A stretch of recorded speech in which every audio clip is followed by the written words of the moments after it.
Salam Bapak Ibu yang saya kasih dalam Tuhan kita Yesus Kristus. Saat ini kita akan membaca dan merenungkan firman Tuhan. Tapi sebelumnya mari kita berdoa.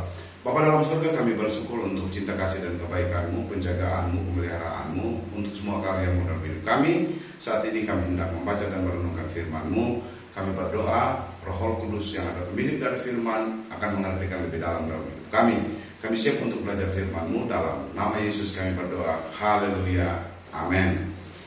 Bapak Ibu yang saya kasih dalam Tuhan kita Yesus Kristus, saat ini kita akan membaca dan merenungkan firman Tuhan yang terambil dari Kejadian pasal 26 ayat yang ke-12 dan yang ke-13.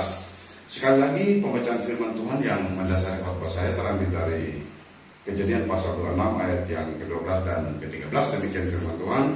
Maka menaburlah Ishak di tanah itu, dan dalam tahun itu juga ia mendapat hasil 100 kali lipat, sebab ia diberkati oleh Tuhan, dan orang itu menjadi kaya, bahkan kian lama kian kaya, sehingga ia menjadi sangat kaya. Demikian juga pembacaan firman Tuhan. Dikatakan berbahagia kalau kita baca firman-Nya, renungkan firman-Nya, dan terlebih lagi kalau kita melakukan firman-Nya dalam hidup kita hari lepas hari. Bapak Ibu yang saya kasih dalam Tuhan kita Yesus Kristus, beberapa waktu yang lalu saya mendapatkan kiriman sebuah video yang berjudul The Winter is Coming.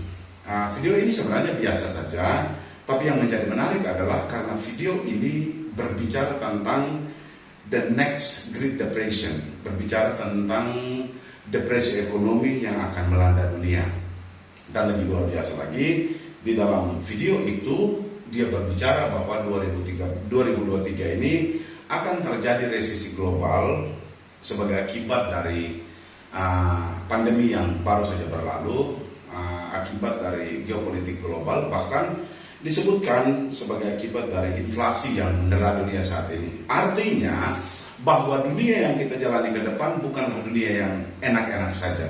Semakin hari semakin berat, semakin hari semakin susah, semakin hari semakin membuat kita, kalau boleh saya istilahkan, akan sangat frustrasi menjalani hidup ini. Nah, situasi yang demikian pun yang terjadi ketika Ishak anak dari Abraham ini sedang berada di Gerar. Digambarkan di sana bahwa situasi di Gerar dalam situasi kelaparan. Yang mereka tanam tidak menghasilkan yang maksimal, perkebunan, peternakan. Artinya ada penghidupan sehari-hari dari masyarakat Gerar pada saat itu tidak mencukupi, sehingga terjadi kelaparan di wilayah itu. Yang menarik adalah ketika terjadi kelaparan itu, setiap orang pasti berpikir untuk beralih ke Mesir. Kenapa ke Mesir? Karena di Mesir itu dialiri oleh sebuah sungai besar, yaitu Sungai Nil, dan sangat subur, dan di daerah itu tidak mengenal yang namanya kelaparan karena panen mereka sangat melimpah oleh karena dialiri oleh sungai itu sendiri. Artinya secara rasional bahwa pindah ke Mesir itu adalah pilihan yang paling rasional. Tapi yang menjadi luar biasa dalam pembacaan kita pada saat ini adalah justru Tuhan meminta begini kepada Ishak, janganlah engkau ke Mesir. Secara logika kita bisa bertanya, Tuhan, apa sih alasannya? Bukankah di sini kelaparan? Bukankah di sini terjadi malapetaka, terjadi bencana? Kenapa Tuhan menyuruh saya untuk bertahan di sini? Dalam kehidupan kita sehari-hari kita diperhadapkan dengan situasi yang seperti itu, Bapak Ibu. Artinya bahwa tidak segampang yang kita pikirkan. Di salah satu sisi kita begitu mempertanyakan, Tuhan mau bawa saya kemana? Situasi yang saya alami saat ini seperti apa? Begitulah kita terus bertanya. Dan hal ini pun terjadi dalam kehidupan Ishak. Ketika Tuhan bilang begini, jangan engkau lari ke Mesir, kau tinggallah di Gerar, di Palestina ini, tinggallah dalam situasimu sekarang. Dan itu menurut saya bukanlah perintah yang logis dari Tuhan. Perintah yang menurut saya dalam ukuran logika kita pertanyakan, Tuhan, ini kan susah, ini kan sulit, kenapa engkau suruh saya untuk bertahan dalam situasi seperti itu? Kenapa saya tidak diberkati? Kenapa saya harus hidup dalam keadaan sulit?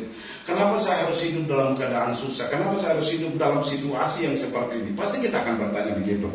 Tapi Bapak Ibu, ada beberapa pelajaran yang berharga yang bisa kita petik ketika Tuhan meminta Ishak untuk tetap tinggal di Gerar, tinggal di Palestina. Pelajaran yang pertama, Tuhan hendak mengatakan kepada Ishak, jangan lihat situasimu. Banyak orang yang terpuruk karena situasinya, banyak orang yang terpuruk karena keadaannya, banyak orang yang mempertanyakan keadaannya, banyak orang yang berbicara soal keadaannya tanpa melihat bahwa ada Tuhan di dalam hidupnya.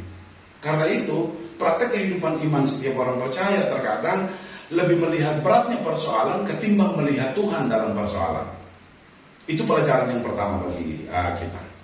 Artinya, bukan situasimu, bukan keadaanmu, bukan persoalanmu yang engkau hadapi saat ini yang membuat engkau akan menata hidupmu. Tetapi apa kata Tuhan?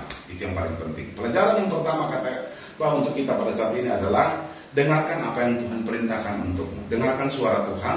Jangan pernah bekerja menurut caramu. Jangan pernah berpikir menurut caramu. Ketika engkau menghadapi cobaan, ketika engkau sedang menghadapi tantangan, ketika engkau sedang menghadapi persoalan, lihatlah Tuhan. Karena Tuhan yang engkau percayai lebih besar dari persoalan yang saat ini engkau hadapi. Yang kedua, pelajaran kita yang kedua, taat. Tidak usah banyak bertanya.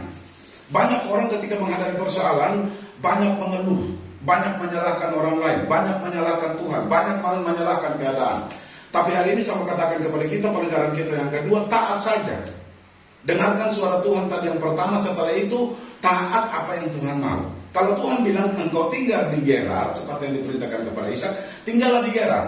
Jangan mempertanyakan, Tuhan kenapa? Apa fasilitas yang saya punya? Apa yang saya dapat ketika saya tinggal di Gerar? Apakah saya akan diberkati di sini? Tidak usah. Taat pada apa yang Tuhan perintahkan. Kalau Tuhan mengatakan kepadamu, taat pada apa yang Dia perintahkan, saya mau katakan kepada Bapak Ibu, disitulah berkatmu disediakan oleh Tuhan. Karena itu taat kepada Tuhan merupakan pelajaran kita yang kedua pada saat ini. Yang kedua, jangan lupa yang ketiga, di sini disebutkan tadi begini, lalu menanamlah Ishak.